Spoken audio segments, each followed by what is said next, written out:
गोंदिया जिल्ह्यातील गोरेगाव तालुक्यातील हेटी गावात एक धक्कादायक घटना उघडकीस आली असून पोलिसांनी सरोगेट आई आणि तिच्या प्रियकराला अटक केली आहे। त्यांच्या प्रेमसंबंधात अडथळा ठरत असलेल्या 3 वर्षाच्या मुलीची दोघांनी हत्या केली।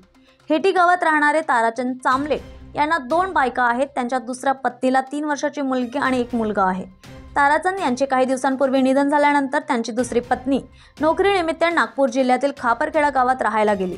तिथे काम करणाऱ्या 32 वर्षीय राजपाल मालवीयाशी तिची मैत्री झाली आणि त्यांचे रूपांतर प्रेमात झाले।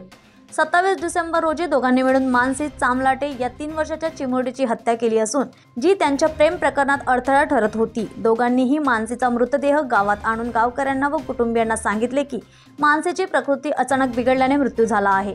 यानंतर त्यांनी तिचे दफन केले, पण मात्र मानसीच्या सावत्र आईला संशय आला। तिने गोरेगाव पोलिसात जाऊन मृतदेह बाहेर काढून पोस्टमॉर्टम करण्याची मागणी केली। तपासात मानसीची हत्या झाल्याचे समोर आले। ही माहिती समोर येताच पोलिसांनी आरोपी आई गुणिता आणि उज्जैन येथील रहिवासी असलेल्या तिच्या प्रियकराला अटक करून चौकशी केली। या दरम्यान या दोघांनीही आपल्या प्रेमसंबंधात मुलगी अडसर ठरत असल्याने आपणच मुलीची हत्या केल्याची कबुली दिली। मानसीची आई आणि तिच्या प्रियकराला पोलिसांनी अटक केली असता पुढील तपास खापरखेडा पोलीस करत आहे। पोलीस टाइम न्यूज साठी व्हिडिओ जर्नलिस्ट स्वप्नील सह मी रोहिणी।